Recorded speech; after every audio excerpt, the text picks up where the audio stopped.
Red alert. Democrats are sending out a holiday warning. Don't go to Thanksgiving dinner this year. Your conservative uncle might rat you out to the MAGA police.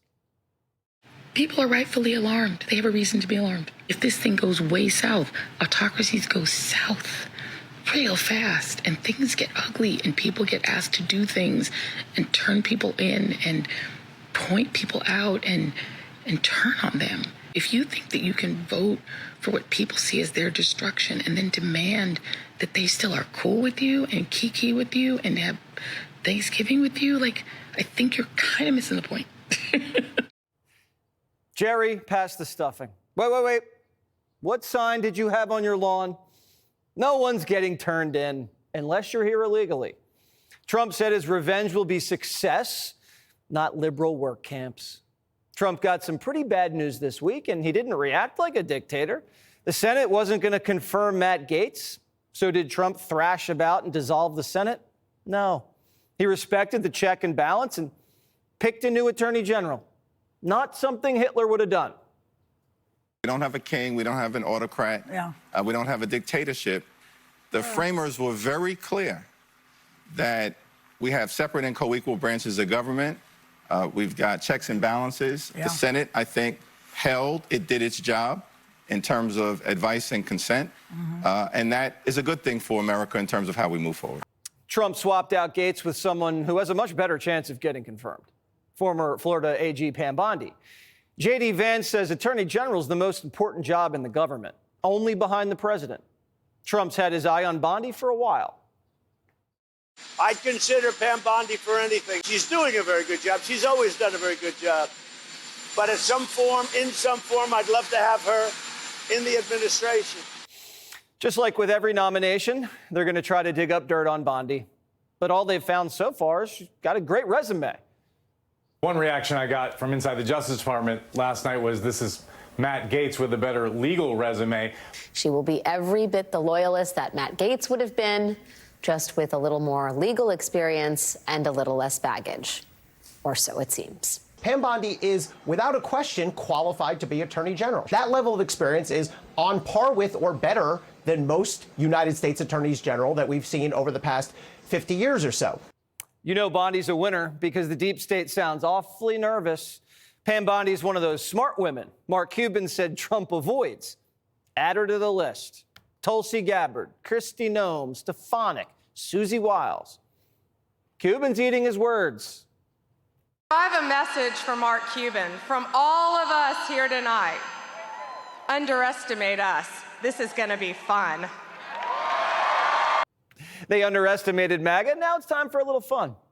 The legal cases against Trump are withering away.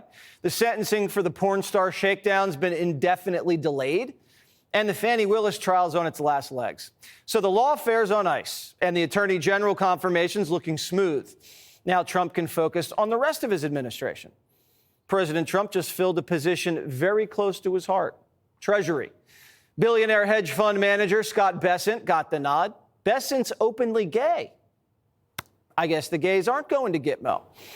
Next, Trump's going to shake up the FBI and the Secret Service. Former Secret Service agent Dan Bongino is being considered for director. Bongino's been very critical of the agency's top brass after Trump was almost assassinated twice over the summer. If Bongino gets in there, I guarantee you he's going to put an end to the cover-up, and we'll finally find out what really happened in Butler and West Palm. And former Congressman Mike Rogers' name was being tossed around for FBI director. Not sure why. And then this happened. Mike Rogers is a totally reasonable, logical selection for FBI director, if in fact that's the decision President-elect Trump makes. Andrew McCabe endorsing Rogers, that's the kiss of death. Not long after that, Dan Scavino said this, just spoke to President Trump regarding Mike Rogers going to the FBI. It's not happening. In his own words, I have never even given it a thought.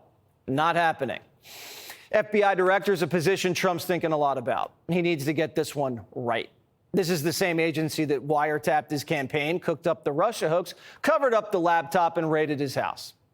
Its current director, Wray, said he wasn't sure if Trump actually got shot in Butler.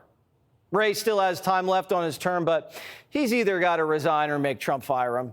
It's his choice. The Washington Post is reporting that Trump's going to fire Jack Smith's entire team. They'll resign, too, if they had any dignity.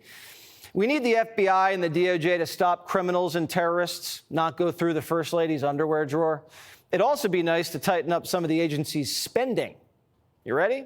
A whistleblower says the FBI blew your money on stupid little office activities like a painting class, where agents could get to know colleagues and unleash their creativity. Oh, and they also did office yoga. Not sure why they just can't stretch on their free time.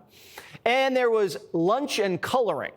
They described it as a fun series of coloring sessions during lunch that you will get to see your colleagues' artistic sides. Elon, we found some government waste there. Trump's FBI director is going to have their work cut out for him. And so is every other person Trump picks. Trump wants to radically transform the government. It's what he campaigned on. It's what Americans voted for.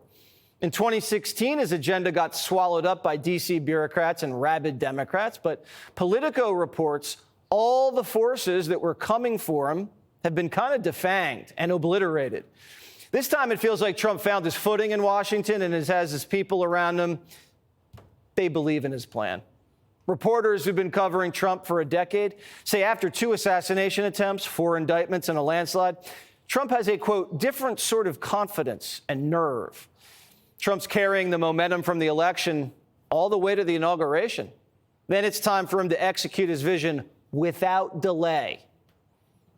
Click here to subscribe to the Fox News YouTube page to catch our hottest interviews and most compelling analysis. You won't get it anywhere else.